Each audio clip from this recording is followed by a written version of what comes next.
How is it going on, every pony? Hopefully we can finish the chapter today on anthropology, hopefully. So, Octavia's lover is back once again to hopefully finish this chapter, which I just said. But do I care? No, because I love repeating myself, and I do it all the time. So let's go. Lyra was in a big city somewhere. The tall buildings would have made her think it was Manhattan, except that she was surrounded by humans, all different kinds. Although they were less diverse than ponies, fewer colors, and only one race.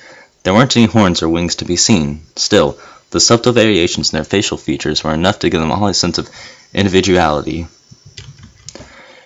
She had dreams like this occasionally, except this time was different. Lyra looked down at herself. She stood on two legs. She was dressed like one of the humans, with a green shirt and a light jacket over it. Pants made out of some rough blue material. Jeans. And hands. They were sticking out of her long sleeves. She lifted them up, moved her fingers, studying how the joints worked. So this is what it was like to be human. Lyra took a step forward, realized she could easily keep her balance even on two legs, and started down the street. She wanted to see everything, the humans, their buildings, their entire city. Are you awake? She was now. She opened her eyes, noticing she was back in bed, with hooves like she'd always had, and Bonbon was peeking in the doorway. Lyra, did you oversleep again? It's noon. Lyra groaned. It didn't matter what time it was. She wanted to go back to sleep. Her bed was feeling unusually comfortable today. I would have let you sleep in, but I've got an interview at Sugar Cube Corner soon. I'll probably be gone for a few hours. You got the house to yourself. Lyra nodded slowly, but her thoughts were still on that sensation of being human, and how real it had felt. She saw them often enough when she slept, but that was the first time she'd ever actually been one. She sighed, wishing she'd have more time to see what exactly was going on in that city, how humans lived. She heard the front door swing closed. Bonbon had just left. What now? Lyra's thoughts moved to her journal. Maybe she should record. When they say she and should, it sounds so weird when I say it, at least. It doesn't sound like how I would normally say it, but like, I don't know. But I'm just gonna power through it. If it sounds weird, I'll try to fix it. Maybe she should record what little she had from this dream, or maybe go back to sleep and see if it would come back. No, that wasn't it. There was something else she could do. With the newfound sense of motivation, Lyra jumped out of bed and headed for the study. It had been one of her old books. Dun dun dun. The assignment had been very vague. A report on the history of Equestria, with the topic to be chosen by the student. Heartstrings had decided she didn't want to be just another pony writing about the Earth pony's tradition of winter wrap-up, or the contributions of Star Swirl the Bearded to magical theory. Not even anything about famous musicians, like some of her friends had suggested. Sure, she found she had a talent for the lyre, but she would rather play it than read some old pony who had been famous for it. There were more interesting subjects out there, if she could find them. She had gone to the Canterlot library to look up topics. Her dad was the head archivist there, so she knew her way around pretty well. Heartstrings found herself searching deeper into the depths of the Canterlot library. The building was already huge, and in the rooms back here, the dust drifting in the air was enough to make her sneeze. No pony had been back here in years, it seemed, except maybe herself and her father. That only meant no pony in her class was going to end up with the same research she did. This is just like, I don't know. It's not going through today, but, just. Her eyes scanned the shelves, but she didn't really know what any of the titles in the section meant. She had chosen one of the old volumes at random and pulled it down with her magic. No longer a difficult task, and opened it to a random page in the middle.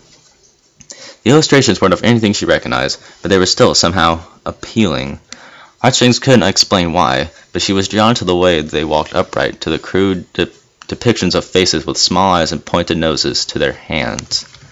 It said they were called humans. The book, written in an old but still readable style, seemed to suggest that such creatures had actually lived. They had their own nations and rulers, civilizations like ones that ponies lived in, but no mentions of ponies anywhere, not even magic. She kept reading. Heartstrings checked the shelves near where this book had come from, and there were a few more books that were also about humans. She'd read a few pages from one, go to another, come up with a question that might have an answer to one of the other books. Heartstrings had spent all day in the library until she noticed light streaming in from the dusty old window fading. Her mind was filled with questions. Why had she never heard of such wonderful creatures before? Were there any left? Could she someday travel outside of Canterlot and find kingdoms ruled and inhabited by humans? Heartstrings, she heard her dad's voice calling for her. He showed up around the corner, a dark blue unicorn with an unkempt mane and thick framed glasses. Ah, there you are. It's getting late. Time to head home. Yeah, sure. Can I take this with me? I don't think so. That's one of our older... Her dad's voice trailed off as he read the cover. Heartstrings, what were you reading that for? I'm going to write my history assignment about this. It's all about these creatures called humans, she said. She was practically bouncing with excitement. Have you ever heard of them before? Her father stared at the book for a while and finally said, yes. Heartstrings, you know that humans don't really exist, right? She felt like she'd been hit with a brick. What? Those old books. They're just myths. Stories that hardly any pony even remembers anymore. Humans were made up a long time ago. But maybe we should just find another topic to write about. We've got a few books about Star Swirl the Bearded. He was one of the finest unicorns to have ever lived. He discovered hundreds of spells. Humans don't need spells. They do all sorts of things without magic, Heartstrings muttered. He frowned. I thought you liked using magic. Remember how excited you were? I know. She turned back to the stack of books she'd piled onto the table. It's not like I don't like magic. It's just that... Have you ever seen what humans did? All of these inventions and cities and everything? They were amazing. Her father shook his head. It's all legends, folklore, nothing else. I'm surprised we even still have these old books around. I thought we were going to clean this wing out a long time ago. Those books can hardly be considered relevant anymore. Most ponies don't even talk about humans anymore. Can I keep them? That's not what I was saying. Please, why not? You're just gonna throw them out anyway. Well, they're shaking his head. Her father realized he couldn't argue with her. I suppose you can. Just promise me you won't take any of it too seriously. Heartstrings broke into a wide grin. Thank you so much. She ran up to hug him. Now we'd better head home before it gets too late, her dad said. We don't want your mother to worry. Heartstrings nodded and started loading the books into her saddlebags. She planned to read every one front to back, no matter what her father seemed to think. These books weren't made up. The way they talked about humans was too consistent. They described something real, not just a collection of legends. She was going to find out the truth. In the Ponyville library, later that afternoon, Twilight had just been reviewing a new spell, and she heard a knock on the door. She went up to find a familiar face. Hey, Twilight. Mind if I borrow a book? Hello, Lyra. Nice to see you. Twilight's attention went to Lyra's left front hoof. She was limping, and it was covered in a thick mass of bandages. What happened? Are you alright? Oh, this? I just had a little accident. That's all. It's not a problem. If you don't mind, I could take a look at... No! Lyra drew her hoof back like it had been burned. I mean, that's not necessary. It's really not that big a deal. She gave a nervous laugh. Ow, I just kicked my desk. That hurt. Ow. She gave a nervous laugh. She limped into the main room of the library, looking up at all the hundreds of old books. It was fairly tidy. She'd known the place to be like the aftermath of a hurricane, especially if Twilight was doing some intense research. Most of the time, really. So, what are you looking for? Just wondering if you have any books about humans, Lyra said. Locating the H section, she started scanning the titles. The information in my personal collection wasn't exactly detailed enough. What are you looking for? I don't know if I... Lyra turned to stare at her. You've never heard of them, have you? She sighed. I'm not surprised. Sometimes I feel like nobody's ever heard of humans before. Nobody? Twilight echoed. Ignoring her, Lyra continued searching. It might be under mythical creatures. That's where anything of them usually ends up. Not that I think they're mythical, of course. Based on the evidence, it's likely that human civilization invented printing, and the whole reason you have all these books, to be honest, according to what I found. I just lost where I was. There we go. Twilight nodded, a bit uneasy. She headed over to the section of myths, not a corner of the library, but she went not a corner of the library that she went very often. There was never anything useful to her own studies there. Let's see. She pulled out a few books, scanning the titles and covers as they floated past her. An Introduction to Mythical Creatures, Legendary Beasts, The Illustrated Guide to Equestrian Cryptozoology. Did you say illustrated? Lyra was next to her and fixated on the book before Twilight even knew what was happening. This would work perfectly. That's great, Twilight said. Lyra was already flipping through the pages, frantically determined to find something.